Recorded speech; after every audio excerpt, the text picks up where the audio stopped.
Welcome to the Immortal Podcast, episode 15. I'm here again with my boy Nemo, and we brought Anna on today, a staple inside of the Diablo community. We have a lot to talk about today regarding Diablo Immortal, but first of all, we have to say Happy Mother's Day to all you mothers out there. And Anna, you were mentioning it was what day over there in Russia or Germany? Victory Day. Victory Day. Happy Victory Day for all of you celebrating that as well. Nemo, welcome back to the show, man. How you doing today?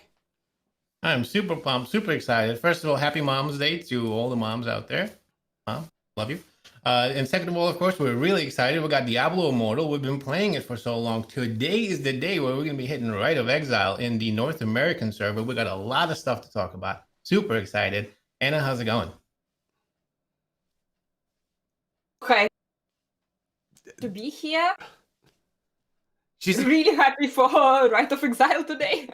And really, really excited. Yeah, today is a big day inside of Diablo Immortal. We're going to be getting into that later on inside of this podcast. Remember, all of your questions are going to be taken here as well. So if you have any questions about beginning of game, mid game, end game, status of game, and all of that, we take your questions. That's what drives the show. But I want Anna to take a second right now and let us know, or let you guys know that may not be familiar with her, who she is, how she kind of relates inside of this whole realm of Diablo. So Anna, take a few minutes and tell everyone who you are.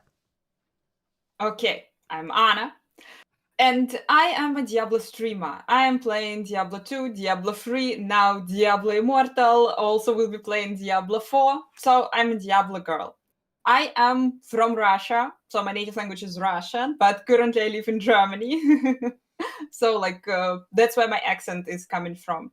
And yeah, I'm playing Diablo Immortal right now. I have a Crusader, of course, and I have a baby monk right now, and I'm really, really enjoying the game, and I'm really, really excited. Yeah, those are Diablo Immortal. Those are two great classes too. I'm also playing the Crusader. It's become my favorite class. It kind of inched out the Barbarian, which was my favorite prior. And Monk, another great class to play. Nemo still rocking his Wizard, being very true to that Wizard class, not even trying anything else. He's very nose up in the air kind of guy about that Wizard. But Nemo, what's going on with you in the game right now? You know, what's your status? I know Nemo has been doing a lot of organization on the back end, trying to make sure that this Rite of Exile works out so we could have a bunch of us in the server actually become immortals, because last time around, things didn't go as planned. So Nemo, why don't you fill us in a little bit about what happened, where we're at right now, and really just what you're doing in the game? Sure, sounds good. So what happened last week, right? Last week, we didn't have enough dark houses that were able to qualify for the Rite of Exile. So we did trigger the Rite of Exile, but not enough people went in and actually beat the Immortals. So we only had like 3 dark houses that actually won the Rite of Exile. So basically what ended up happening was we were not able to turn the cycle of strife, and those dirty Immortal NPCs stayed immortal. So that's when we said, okay, we had some issues. We actually didn't really realize exactly what was going to happen. We didn't realize how things were working. Again, alpha, we're still trying to figure things out, right? So now this week, we know what's going to happen. So we got together, all of the folks on the North American side got together. We decided to form multiple dark houses so we can guarantee victory in the Rite of Exile today. So tonight, we have several dark houses.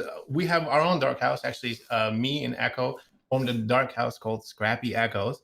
We have all the folks in there. Rax has a dark house. A few others. Nine Ball has a dark house. We all separate. Muggle, I believe, has a dark house. A lot of other ones. So what we're going to be doing is we're going to be going in today and wiping out those Immortals, destroying every one of them, making sure that their digital bites hurt. And we're going to win the Rite of Exile. Once we win the Rite of Exile, we're going to all turn immortal, because the top dark house is the one that becomes immortal, and the cap for immortals at the beginning is 150. So long story short, we're going to beat the immortals, and then the top dark house, the one that wins immortality, is going to turn the rest of us immortal. That's the plan anyway.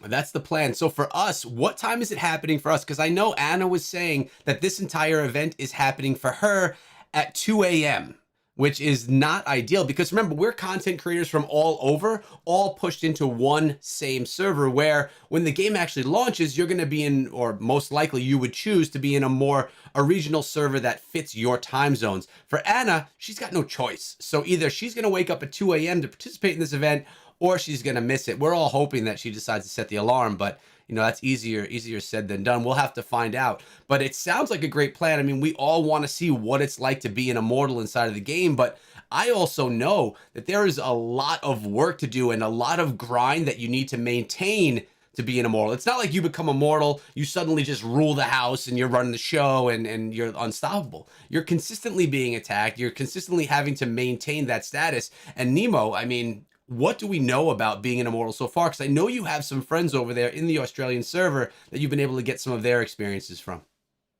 I do, and want to thank everyone in the Australian server on the other side of the house for, first of all, turning the cycle and showing us a little bit of some of the things that are going on over there.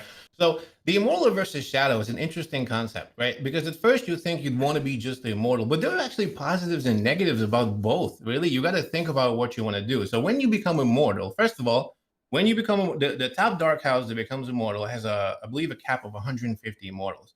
One thing that I'm not 100% on, something that I'm not really sure I like, and we could discuss this, but when you become immortal, the top dark house can now recruit other folks, other adventurers into immortality.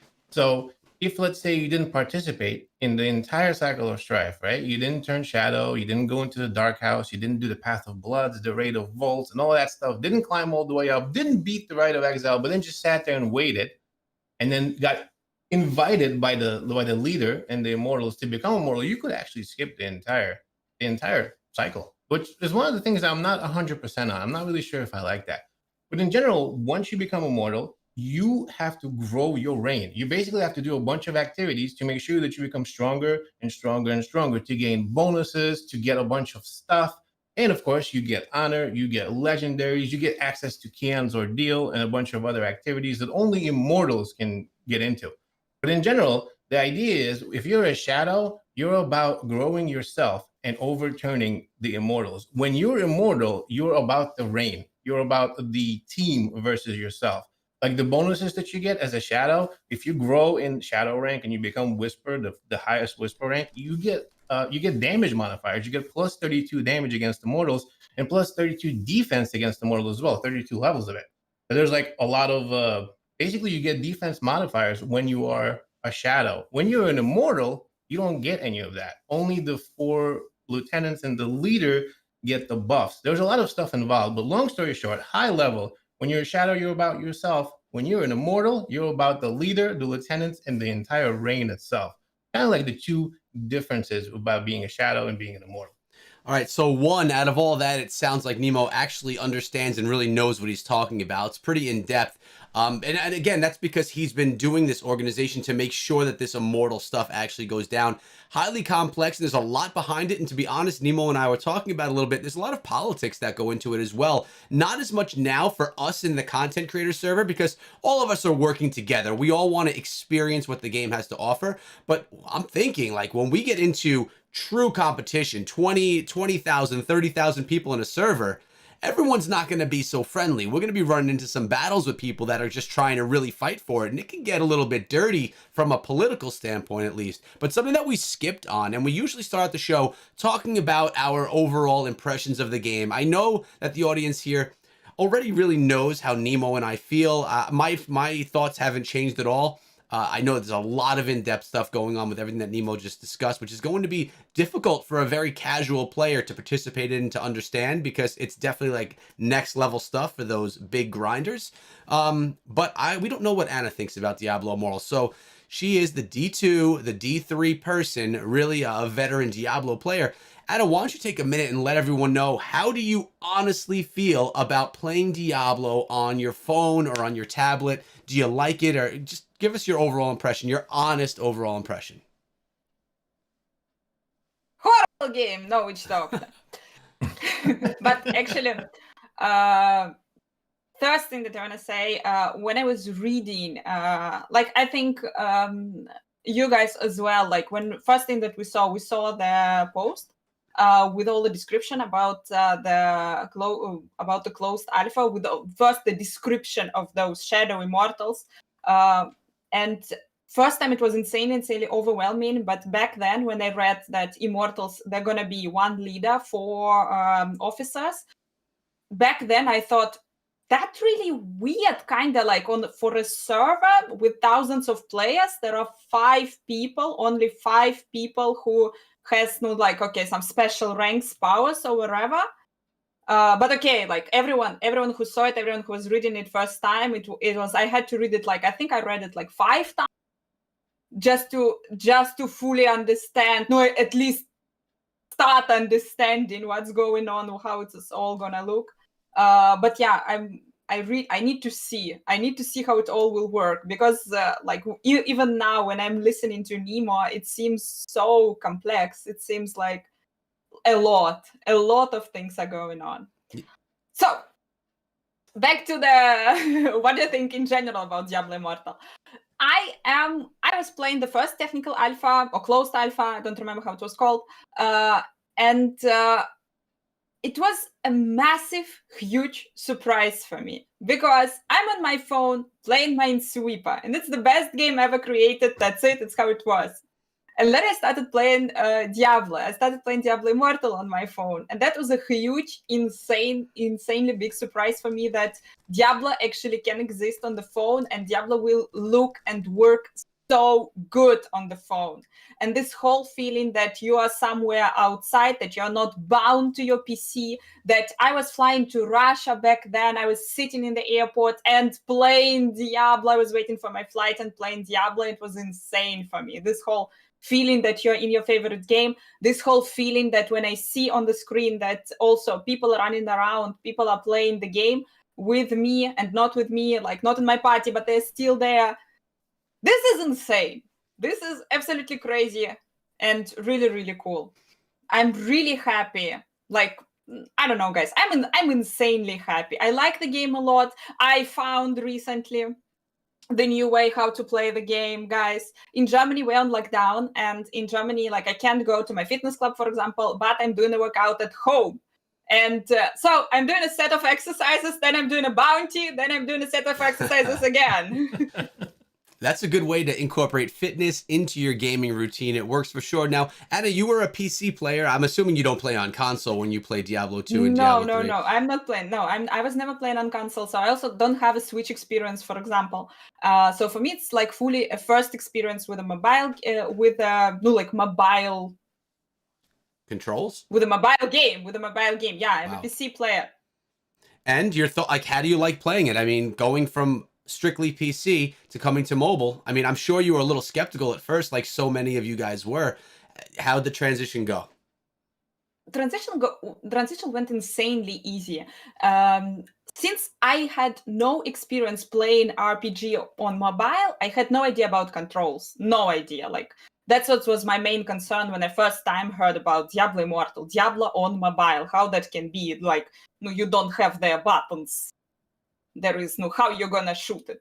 But 5 minutes, I spent like 5 minutes in the game, and everything seemed absolutely natural. Everything seemed absolutely normal. So I was insanely surprised that it's possible, and it will work so smoothly. Yeah, and I love hearing it from people like yourself that are strictly PC players, or at least prior to this, because Nemo and I, we did PC, we did console, and now we do primarily mobile games. So for us, like, we're already in a space that we're comfortable with, but hearing you guys come in and say that you're comfortable with it, like, I assume that most people will like it because I like it, but then I say, okay, well, I'm used to these types of controls. It's where I'm comfortable. So it's really cool to get your opinion on it. Now, Nemo, we have a couple of questions coming in here from the chat, and we have the one and only Small Bill. What do you guys think was going to be the next step for Diablo Immortal after this current test? So, Nemo, want to take that? I mean, there's only a few more things that they can get into, unless if they just blow our minds again, because none of us were expecting all of this. What's coming next, man? What's your prediction? Well, so I honestly...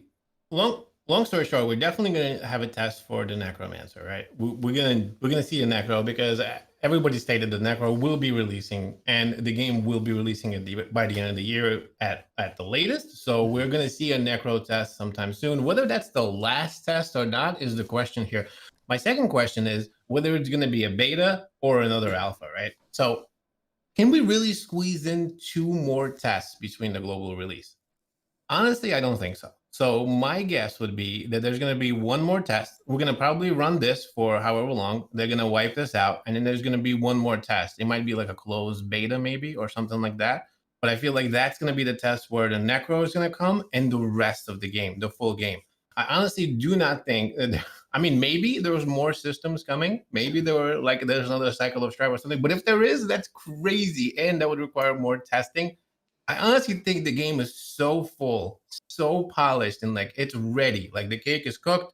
You know, we heard the ping. Someone's got to take it out. Let's start slicing the cake and eating it because I'm ready.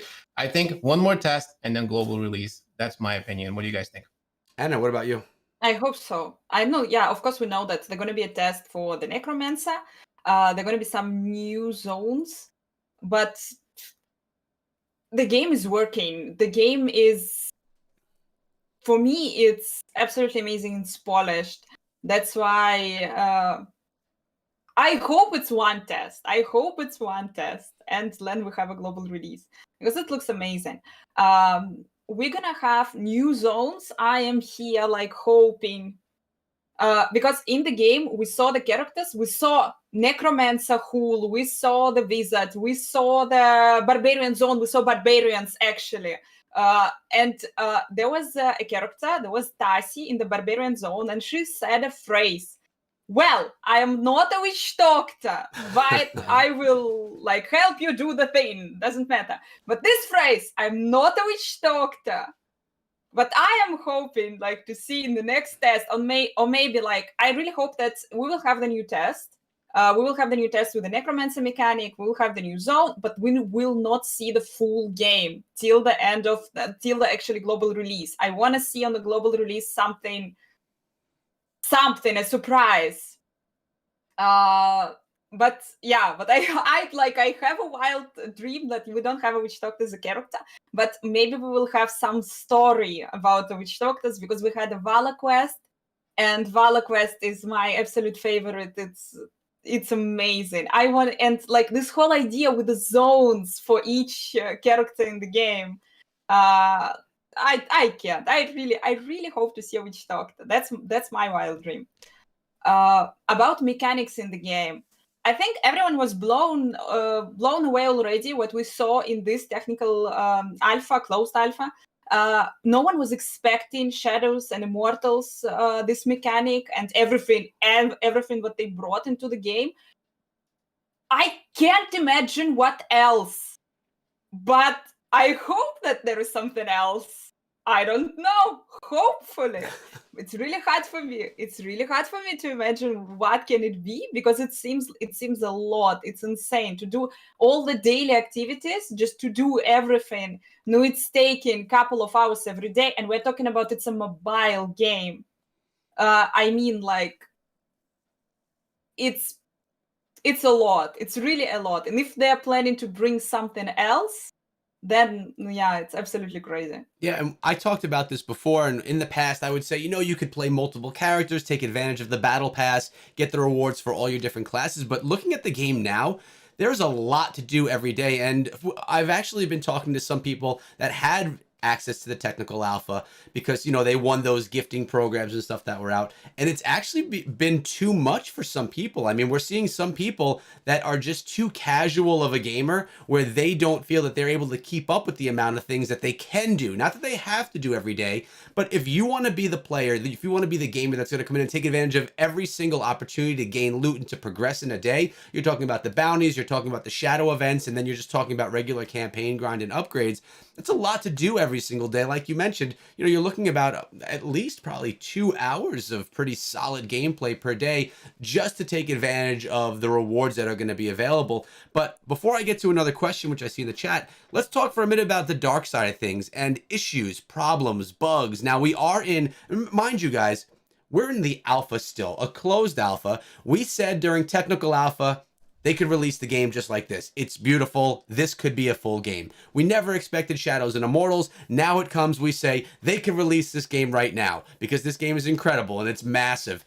Who knows what they're thinking next? I mean, I personally don't need more besides maybe making Battlegrounds more of a PvP experience where we can actually go queue up some matches. I I have my fingers crossed that Battlegrounds is going to turn into a matchmaking system in the future. I think that the groundwork is there for it.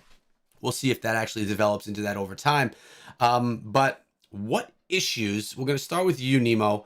If any, what bugs have you seen? And mind you, it's alpha. So if there should be bugs. There actually should be a ton of bugs inside of an alpha, because when I've worked with other companies, that's been my experience. But Nemo, how about you? Any issues, bugs, things that just aren't working right, things you don't like? A few things that there were the bugs. Like I had a couple of crashes, right? Normally, and as crazy as it sounds, in the technical alpha, I did not have any crashes, literally zero. And I heard a bunch of other people like yourself, Echo, right, saying, "Oh, my device just crashed." Well, this one, I'm experiencing some crashes. I've experienced actually, I believe, 14 of them. I'm counting them. So other than that, the only times like I've experienced some bugs where some of the NPCs are flashing and glowing, like with this white glow that kind of just whites them out. Other than that, I really have not had any of the issues or bugs or problems with the game. It's pretty solid. There are some things that are a little bit off, like there's descriptions that need to be added to certain gems that's coming, or maybe there's a few things that might need to be changed there or here. But other than that, the game is super polished. I've not had any bugs. What about you guys? Anna? No crashes.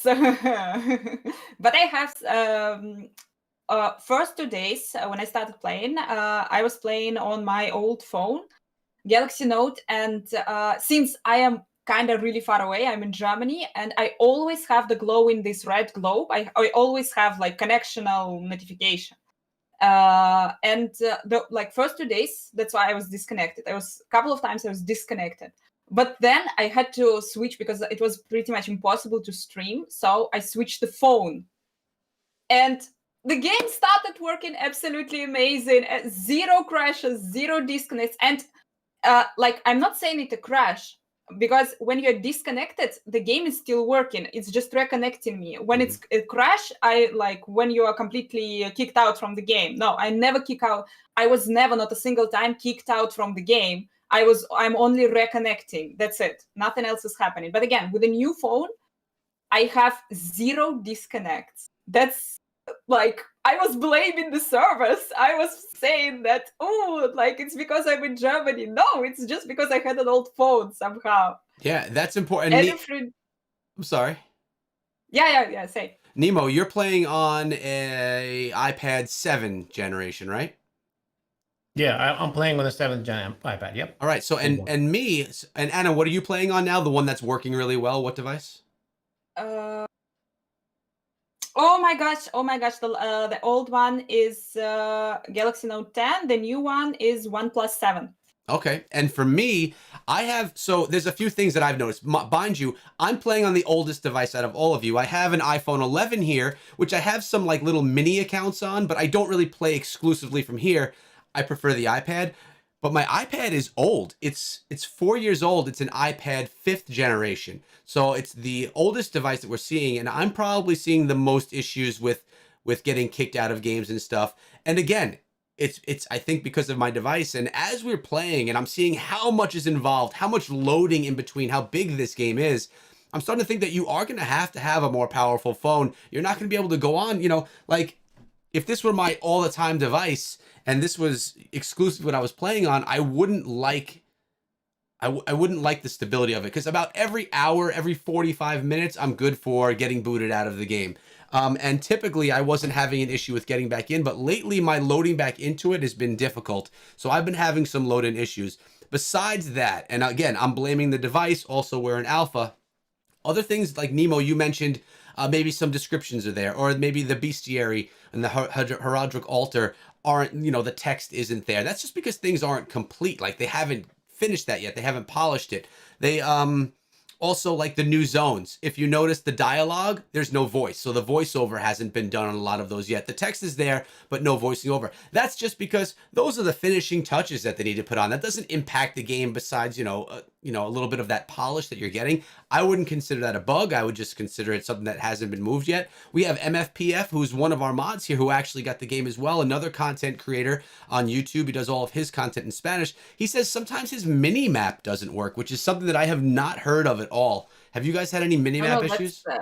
Yeah, that's Yeah. happened with me Oh, a couple of times. Also, the only problem like that, but I have like a couple of bugs, like with the mini map, and also some monsters stuck. They stop attacking me. They stop attacking me. I'm insanely happy. Okay, mm, just gonna finish you. yeah. Something that I don't But like, I don't know if it's a bug or not, is if I'm going to, and this was something that was mentioned in the technical alpha as well, if we're going to have a discussion, like you're going to talk to someone or trying to teleport out of somewhere, you can get just taken out of that because you get attacked by something. Because I mean, you're living in an open world, enemies are going to continuously spawn. So that can get annoying when you're trying to engage in the dialogue in the game, especially when I'm just thinking about 9-ball and saying how I should really be listening to this story. So I'm going to sit here and try to not just go on in battle. I'm going to try and listen to the story. And then you get, a little enemy comes over and knocks you out of that screen. But overall, I think we could all agree, for an alpha version of the game, super smooth. And yeah, I'm feeling like I haven't had, by the way, on my iPhone 11, 0 crashes. I've played a lot less on it, maybe 5 hours only on my phone, but 0 crashes on the iPhone 11. The iPad, like I said, every 45 minutes to an hour, I'm good for one. Usually when I'm going like to see the blacksmith, or when I'm getting like a from screen to big menu change, that's when it'll come. But again, it's part of alpha. Now we do have Spartan 040 over on Twitch asking, I have to go soon. Catch you later on YouTube. Okay, that's not the important part. He says, if you start a character on your phone, will you be able to play that same character on your tablet? Super easy answer here. Right now in the closed alpha, you cannot. You're not able to go between devices, which is why I'm having part of the problem I'm having. But when the game is launched, it's going to all be connected to BattleNet, just like all of your other Blizzard games, and you can go from tablet to phone seamlessly with the same account, which is great. And I've actually decided, I look at this different from someone just playing the game. I play in my iPad because I can record better footage from an iPad. I can stream it better from the iPad, and I just like how it looks better than the phone layout. It's just me personally. So I decided to play my main account on the iPad. The problem is, when I'm putting my kids to bed and laying down in their rooms and I want to sneak in 10 minutes of Diablo Immortal, or I'm waiting online or in my car, those times I don't have my tablet with me, so I can't jump in for those quick sessions to maybe just run one quick bounty, because it's on my tablet, which is in the office. So I'm really sitting down more for those longer gameplay sessions. Nemo, you're exclusively on the iPad too. Are you seeing the same issue? Yeah. Well, so I actually bought a new iPad. I ended up pre-ordering the brand new one with the M1 chip, and I got the 12.9 inch because I feel like I definitely like playing on the tablet better than I like playing on a phone. For some of the reasons that you've mentioned, as well as it's much easier to record and all that stuff, right? Stream, etc. Mm-hmm. But I like it better on the iPad. I'm able to rest my hands on it. I like where the controls are set up. And I actually like the fact that there's more of a screen I'm able to see. The controls are kind of away more. On the phone, I mean, it still works, but my preference is iPad or a tablet for sure, 100% of the time. Yeah. All right, we got another question coming through right now from Ren, and saying, have we tried on PC emulators? I know that I haven't. I don't even know. I never will, actually. I prefer playing on mobile device, whether it be tablet or phone. Anna, Nemo, what about you guys? I tried, it's not working there. Yeah. I don't And that's particularly it. think. Oh, go ahead, Anna. No, I tried in terms of I had a question how to stream it, and like I tried it. I tried even to open it on the PC emulator. It was not working. But as I don't know how it's exactly will be after the game will be released. I know that the technical alpha, it's impossible to play it on the emulator, just because they want to test mobile experience. How it will be actually on the release, guys, maybe maybe it will be possible actually to open it on the emulator on PC. Right now, no. Yeah, I think they haven't really officially said anything. I think they might be open to it, but they haven't. The thing is, though, do you really want to play? I mean, I understand the recording and the streaming aspect of it, but as far as like the gameplay, you're gonna miss out on a lot of the stuff, right? The mobile controls offer some really big positives, like being able to run and aim in a different direction, or being able to throw specific skills in certain areas. Like if you're a mouse and keyboard, you're not gonna be able to do that. Even with a controller, I feel like you might not be able to do that. I don't know. Maybe if there's like they have those pad things that go on the side of the screen, the when you actually still push the buttons. Maybe with those, but I don't know. Do you guys think that a controller or mouse and keyboard is gonna heavily like give you a disadvantage in this game? No, I guess like as I had no idea how it's possible to play a character on mobile. The same thing. I'm not sure. I have no idea how it actually will work and how you will be able to control it if you will try to play Diablo Immortal on PC.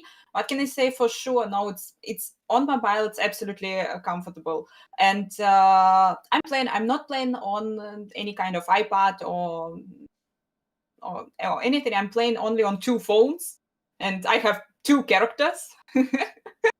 There and there, and maybe will be cool with a bigger screen.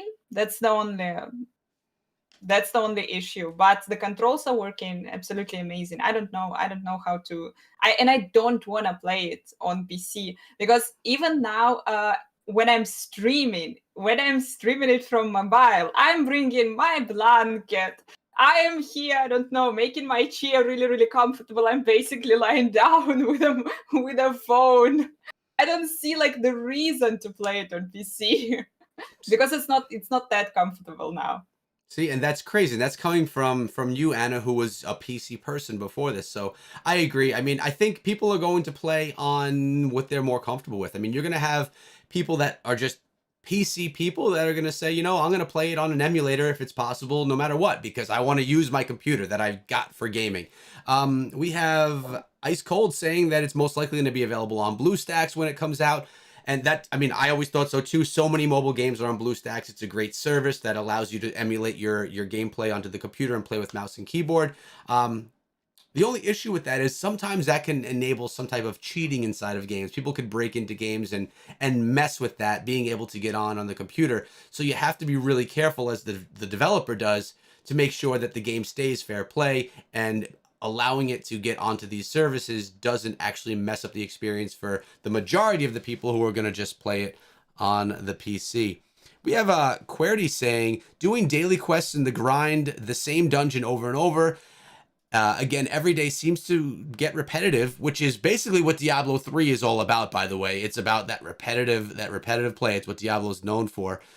Should they release an event maybe at least once a month? Nemo, can we talk about the Heliquary really quickly, which is a once a month boss that gets spawned, which is an amazing part of the game, because what you're asking, QWERTY, is actually already inside of the game. Yeah, in fact, they could probably even answer the other question that we have: is the end game only PvP? And the answer is no. The end game, there's a lot of different activities that you can do, but the strictly PvE end game activity that we see right now is something Echo just mentioned, called the Heliquary. The Heliquary is supposed to bring an end, like basically an end game, really, really hard boss. And every month there's going to be a new boss. And the way it works is this is supposed to balance the PvP part of the game. When you beat these bosses, you have specific certain like these gears or trophies to drop. These trophies give you bonuses. And the Heliquary has certain spots. I believe it has 4+1. So there's like 5 spots where you can place these trophies into. A limited number of them, so 4 or 5 at max. And eventually, once you have multiple bosses, you'll have to choose between them. And they're going to offer you a whole bunch of different crazy rewards in the game that are going to affect other things, not the Heliquary itself. We, as the closed alpha folks, were only able to see the first boss, and both me and Echo have videos covering them. LaSalle or Lassal, or however you want to pronounce him, he's the boss that you're able to unlock when you upgrade the Heliquary to a level 10. You're able to locate him.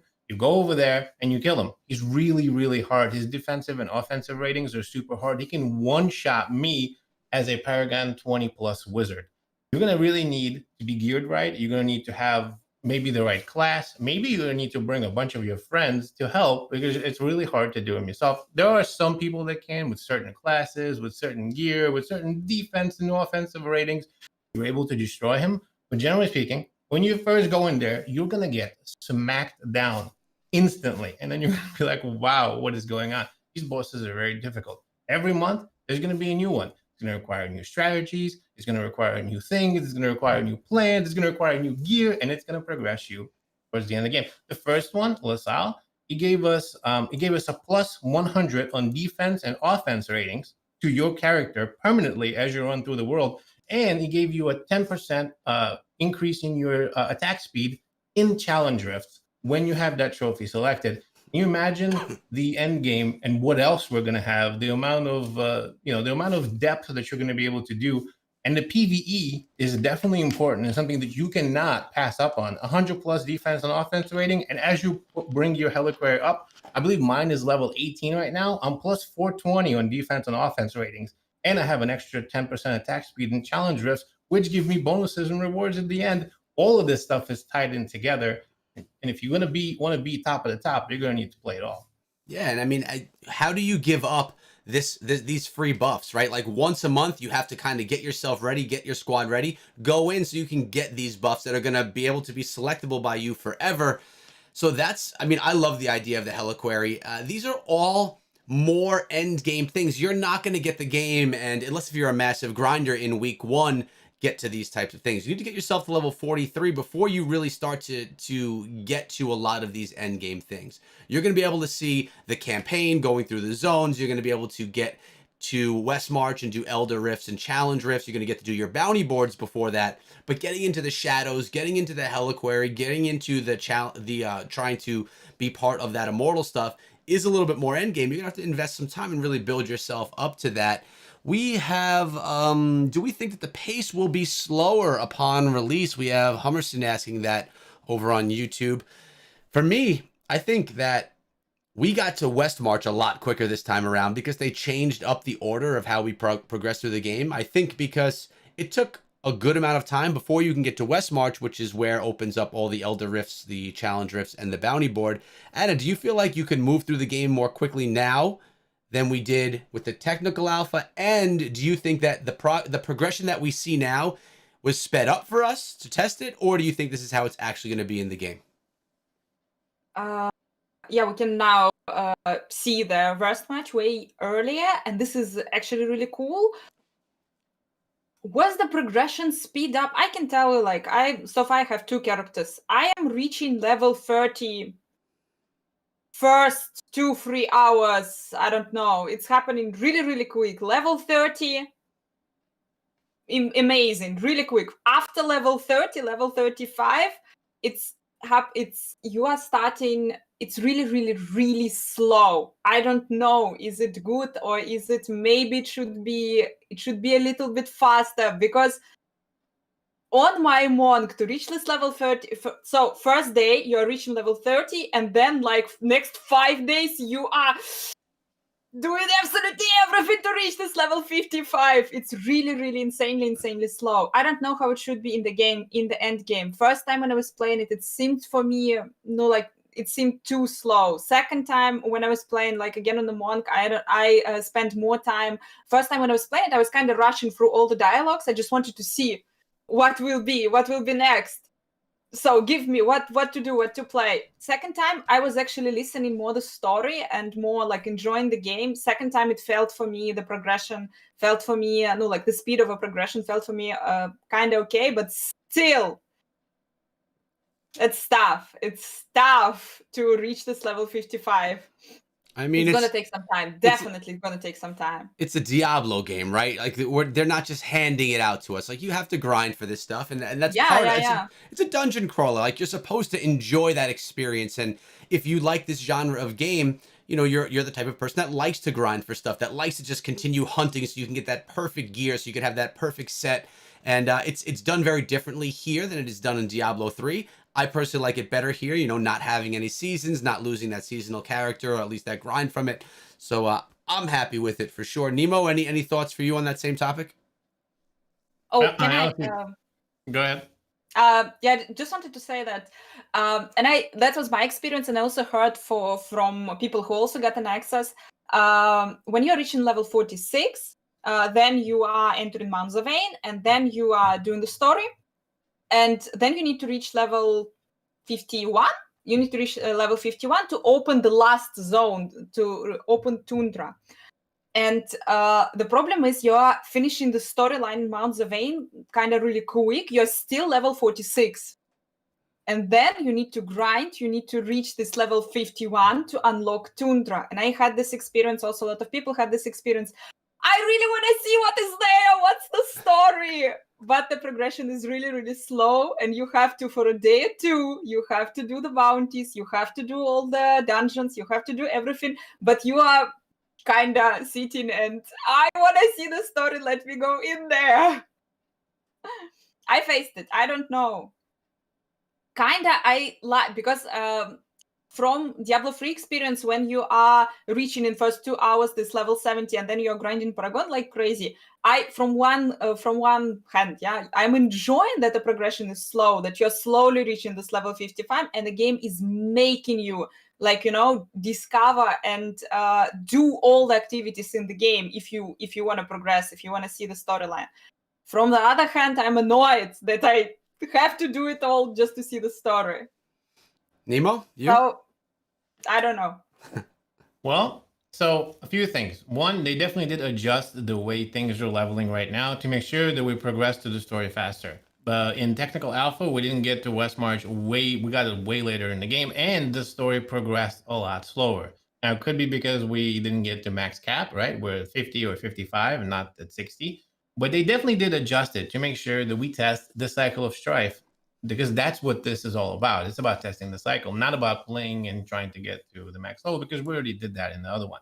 Now, as far as the leveling goes, I feel that the adjustment is a lot easier now. I feel like the game is way too easy. And I know maybe some people don't feel that way. And I'm playing with the wizard, which is the swishiest character. Now, I know I love the wizard and I know how to set it up. Obviously, the first time I played with technical alpha, I got smacked down until I got to like maybe 35 or 40, where I was actually able to stand and face some of the bosses in the game. But the Blood Bros like destroyed me at first when I was the wizard. Now I just stood there. I literally didn't even move. I just blasted right through her. It's for me, my opinion, the game was way too easy as far as leveling goes right now. And maybe it's because they're trying to let us get to the cycle of strife. Like the first 30 levels is like an hour or two. I mean, it's just too much. And then, and as far as the level caps, I do agree. Even in the last technical alpha, like when you leveled up too fast and or not fast enough and you didn't get to a certain level, like it did say, hey, you're not high enough level. You can't get to the zone. Good luck, level up. And when you do, call us. That's kind of what pretty much the game says. I don't know if that's going to be like how it's going to be, you know, when the game comes out, or if it's officially that's just the way it is. You got to level to a certain thing before you get to the next zone. But I did hit that as well, Anna. I hit that at 46, I believe. And it said, sorry, you're not 51. Come back when you are. And I had to grind a bunch of things to get to 51 before I was able to get there. So long story short, I feel like it's a bit easy, but things will probably get adjusted once we get the full game experience when we get it globally. Yeah, and I mean, it's not all about just the campaign and going through the stages either. Like, you know, that's like the surface gameplay, right? All of the other stuff for the hardcore, that difficulty that you're talking about, that's in events, you know, like these shadow events, or like that Heliquary, that boss fight that you're gonna, you know, lose over and over, that type of stuff. So really, there are hard elements of the game, and there's the easier elements of the game. I mean, from a development standpoint, you don't want the game to be so hard that you're gonna get people downloading it and then saying, wow, it's taking me forever to get to level 5, and this game is super hard. I just don't want to play it anymore. So it has to be a balance of hooking players so that they want to continue through, so that they can see that crazy, amazing stuff at the end, and making it enjoyable. So it's a tough balance for developers. We have Opal saying right now, do you all have a specific guideline of rules to follow, or do you have free reign to play any way you see fit? Opal's asking this because we obviously got this from Blizzard. We have access through Blizzard. Now, they give us their goals from the technical alpha. Their goal was to see the early game, levels really 0 through 45. How did we feel about it? How did we like the gameplay, the zones, how everything felt? Now here, they're not really looking at that anymore, although obviously they'll take feedback on it. They wanted us to test this end game stuff. They want to know, how does this cycle of strife work? How is the Heliquary working out? How are these battleground PvP events going to work? You know, more of the end game stuff. So that's their focus and their goal. Now, they do want us to use the mobile controls so that we could test them out, because that's what they're building, right? They're not building the controller support. They're not building an emulator. They're building right now the mobile controls, and they want to make sure that all that is solid. So yeah, they want us to use the builds and the mechanics that they're actually working on. You guys feel any differently, or am I on point? You're pretty much on point. I mean, that's the job of the testers. right? The job is to be able to break the game and tell them what is wrong. And they do give us a focus. This focus is on the PvP and the cycle of strife, but we're of course running around and doing a bunch of stuff to try to break the game. There are lots of different players that are testing, right? Some are just playing the game. Some are going through and trying to see if they can break things and seeing if the gems are working right, if all the pluses and the minuses are right, all kinds of stuff. There's a lot of work going on, and we're feeding all of that back to the development team, who is working nonstop, daily, hourly. They're working on fixing this stuff. Like sometimes I'll say something and then like 4 hours later it's fixed. Like they are on top of this. Like there's no tomorrow. I love it. They clearly have their goal to get this thing out this year. Back to the release date, because it's brought up in the chat. Mhm. I do think that we're going to have another closed version of testing, whether it's called an alpha, a beta. It doesn't matter to me what they name it. I think there's going to be one more round of testing where the Necromancer in the final zone is going to be tested, plus the tweaks that they're putting together for all the end game stuff now. And I think that's going to be the final thing that's closed. Whether they release in the fall an open beta or a full release, I guess it's going to depend where they feel they sit as the game comes through that final round of closed type testing. Although this time around, a lot more people got their hands in the game. They've had their giveaways on their Discord, on their Instagram, and we're seeing not just content creators, but a lot of community too. And just from looking at my community as well, there are a bunch of players who actually got access through those giveaways, and that's going to, you know, they're broadening it. And I anticipate with the next test, it's going to be broadened even more, because not only are they testing what they've built, but they're testing what the system can handle. How much stress can it take? Are they able to push on through? Nemo, well, I'm going to ask you in a second for another question, so get yourself scrolling through the chat. Alexander asks, what's your favorite class for PvE versus PvP? So I guess, do you have a different class that you like to use for each of those types of game modes? Anna, how about you? Oh, like this question. No, I'm getting a lot the question, what is your favorite class? And I can say that I have a favorite class. I still really want to see Necro.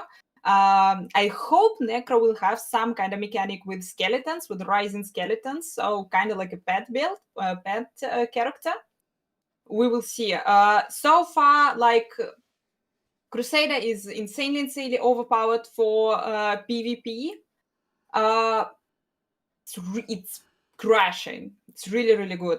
But for PvE, guys, I would say that the game is pretty balanced, and every character you feel it feels good. You don't feel yourself, yeah, Visit is a bit squishy, but you don't feel yourself like, I don't know, you can do absolutely anything with a character. No, you don't. You still can play it, and you still can actually enjoy it. About the Heliquarry, here I really like how the Nemo said, you will enter it and you will kill it. No, you will not. You will not kill it. You will, I don't know, struggle there a lot, and I'm not sure that you will kill it. Maybe you need to bring the you need to bring your friends. You need to have a party to kill the monster in the Heliquarry. Here, I'm not sure which class will be the best, because first you need to grind. You need to have at least like 30 plus Paragon, maybe 40 plus Paragon, and only then you will probably be able to kill it solo. And here I'm really not sure which character will be the best for this. No, again, probably some Barbarian or Crusader, just because they are so tough and they kinda they're really strong. But I saw how Rax was doing it, of course, on the Demon Hunter. Demon Hunter also has an amazing mechanic which will help you to kill the boss solo. I guess each character each character can do it in PvE, but different characters will require, like, I don't know, maybe different Paragon level, maybe, you know, like something specific for actually accomplish this. But anyway, Heliquarry, it's like a top level. Heliquarry, it's something that you will have to grind for this. All the other activities, all the other PvE activities in the game, they're absolutely you can do them with absolutely every character, and you will enjoy it. Nemo, what's your experience with that wizard in some of this PvP experience? We know how the wizard can do in PvE, but how about PvP versus other players? So when you take your strong, tough wizard in against some of those Crusaders and Barbarians. Well, so Crusaders in general are overpowered right now. It's the newest class, so they didn't balance it at all, right? So they just dropped it in, and it has all this cool stuff, and they're just trying to make sure it works. As far as balancing goes, super overpowered. On top of that, PvP is not balanced at all either. Now, it's not balanced class to class, or it's not balanced in general, right? Right now, they're working on just the mechanics of the PvP to make sure that the battlegrounds work, that it's Mhm. all right, and all of that. There's no bugs.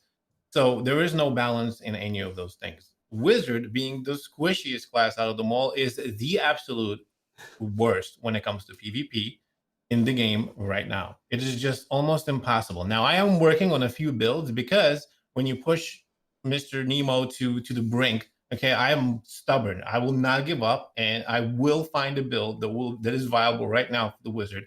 And I will destroy everyone that comes against me, specifically Echo Hack and his Crusader. Because the first time I walked into the battlegrounds, I was so excited. I was like, oh, because one thing, just not to strife this, but it is very difficult to get into the battlegrounds, the PvP battlegrounds on the North American server. No one is playing them. We get them 2 times a day for an hour and a half, I believe, right? 2 slots. And I have been queuing for a week. I'm standing there. I'm getting old waiting for people to come and fight me. There's never enough people. So the few times that there were, so all of a sudden I get into this PvP. I'm like, I'm so excited. I'm like, yes, PvP, here we go. I run in there. Like, I'm going to go in there and beat everybody. And the first person I see is, Crusader, Echo Hack, Paragon 30 plus, geared. And he just, pops his special and just runs over me. And I instantly die. I die before I'm able to even throw my first skill out. And that was very, very disappointing. But at the same time, it also kind of pushed me to try to see what I can do. And there are specific builds that you can run as a wizard. In general, to be honest with you, all of these skills, I'll touch up on what Anna said. All of the skills in the PvE aspect of the game are very balanced. There's a lot of synergy between the classes, right? You're running as a wizard and you're looking at the other classes. You're like, ooh, this is really cool. Like the barbarian has sprint. There's a bunch of different like each class is a certain thing that you want, that you love, that you admire. You're like, oh man, the wizard is awesome, or this person. So you kind of want to play all of them in general. There isn't really one class that's better than the other. They're all very effective in their own little way. And the PvP aspect of it, not so much yet, because there's no balance. But if you were to play now, if you want to win, you just get a Crusader. Get a Crusader, run to max, and just run people over. It's not even fair. But if you want to be super challenged, get the Wizard, and good luck. If you survive, let me know how you did it. Yeah, you said it well there, Nemo, because again, this is testing. They're making sure that the characters work where they're not doing any balance testing right now. I mean, obviously, they tried to at least make it somewhat balanced, but it's not like that was their main focus for this test. We have Regine asking if they don't like PvP, they're not a Diablo person that's into PvP.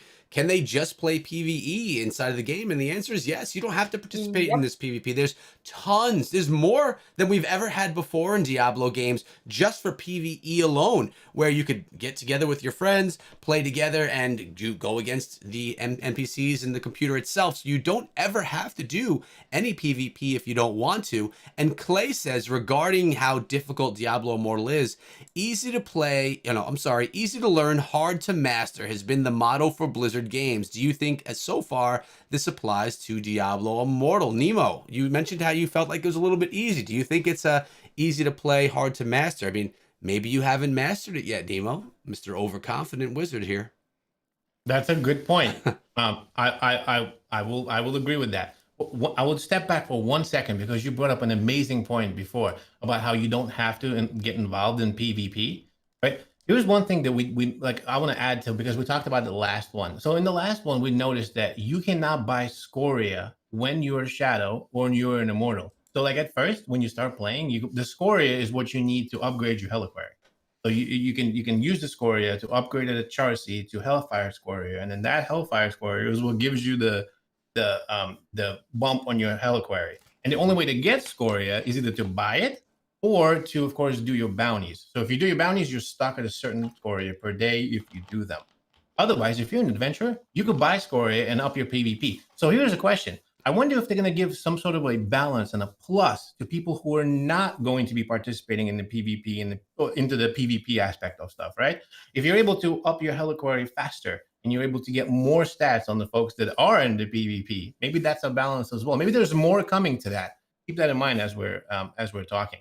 But I do 100% agree that it is easy to play. It is hard to master, especially at high level. Right now, maybe not. When you jump into the game and you start playing and you beat, the Forgotten Tower, and you say, "Oh, well, I beat the counters. It's not so bad."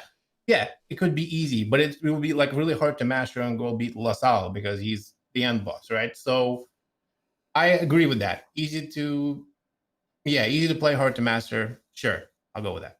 Cool. Now we're getting towards the end of the show. There's a couple of questions, and I know I told you to go grab a few, Nemo, but I actually ended up grabbing a bunch of them myself. We have Opal asking, or Opal, and I'm going to send this one to you, Anna. Do you guys think that the builds will be based on if a player prefers PvP or PvE? So basically, are there going to be different builds for different types of gameplay? I think we have a pretty easy answer here. Anna, what do you think? I think, yeah, we will have a different builds. Depends what you prefer. Definitely, because there are special, even on your items, there is one feature that you can do on your items. You can reforge there, you can add there some attributes, and some of them are clearly literally saying you will do more damage to players, something like this. So yeah, you will choose the skills that will be that will be like benefit you more in the PvE or in the PvP. That's 100%. So that's definitely clear. And about also wanted to add about PvE and PvP. I am PvE player. I don't know, I'm not personally me. I would never join PvP. I played myself Warcraft, I played myself StarCraft. I played them, never joining a single player. I was playing, it's always only solo. So I'm definitely, even though in the technical alpha, I'm joining all the activities, Rite of Exile, really want to join, 2 a.m. We will hope so. But anyway, I'm more focused on PvE activities anyway, and I'm really enjoying them. And what I'm noticing in Diablo Immortal is that all the PvE activities that are existing currently right now, I'm usually if I'm playing casual, if I'm have a weekend and one day I don't wanna crazy spend hours in the game, if I'm absolutely casually playing, during 2 hours, I will not complete everything that you can do. All the PvE stuff that you can do every day in the game, I will not complete them because there is a lot. There is a lot of different options that you can do, and it's absolutely amazing. And yeah, that's it. I have a question for you, Anna, and we're about to close shop, but Diablo Immortal comes out. It's global. You have it on all of your devices. You're a streamer. What are you primarily going to stream? Are you going to still be doing D3? I know you love the Witch Doctor. You've made that very clear here today. Or are you going to start streaming Diablo Immortal more? What are you going to do? What's going to be your plan? Oh, I'm gonna go wild, guys. I'm gonna stream Diablo Immortal, but Diablo 2 Resurrected is coming as well, but also Right. Diablo 3 seasons are coming. I insanely enjoy the idea of seasons in Diablo 3, and guys, as I know, you kind of don't want to bring it to Diablo Immortal, the seasons idea, but I'm, as a casual player, I am insanely like the idea of the reset. That's all the progression will be set to 0 and we're starting grinding from 0, because it's actually, for the new players, it's giving the reason to join, because you kind of feel yourself overwhelmed when you're joining the game, that there are players like Rax, who is Paragon 10,000, and what am I even here starting doing, basically, if there are people who are with such a huge experience. I love the idea of seasons. I love seasons in Diablo 3, so what I will be streaming everything. She's going to be streaming it all. You better start streaming for longer, Anna, with the amount of games that you plan on bringing.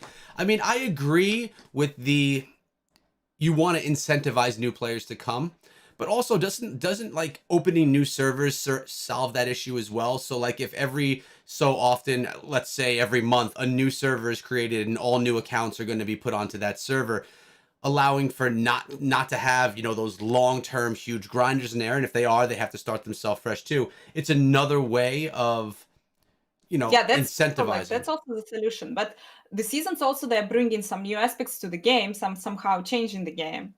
So I don't know, that's the future. We don't know how the game will be developed, and maybe they will bring anyway. We know that there are going to be a lot of updates and a lot of new content will come. It's not like the game is released and that's it, that it will be forever like this. No, we're gonna have new things all the time. Agreed. And your witch doctor may have some hope. I know that you keep on pushing it, and you're going to be in Blizzard's ear about that 100%. Nemo, we're closing out the show. Any fast fire questions that we can answer in 2 seconds before we head on out for the day? Sure.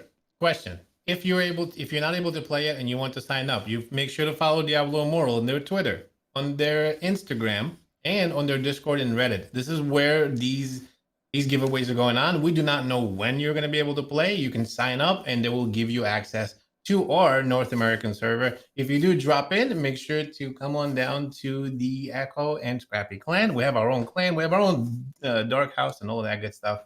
Good luck to you. Hope you're able to get in. Yeah, 1 point on top of that. Just because you've been registered for 2+ years for Diablo Immortal, that does not mean that you're instantly going to be hit up by Blizzard to get one of these giveaways. There are hundreds of thousands. Well, that's a lie. Maybe there's hundreds of thousands people who have been registered already. I don't know what the numbers are.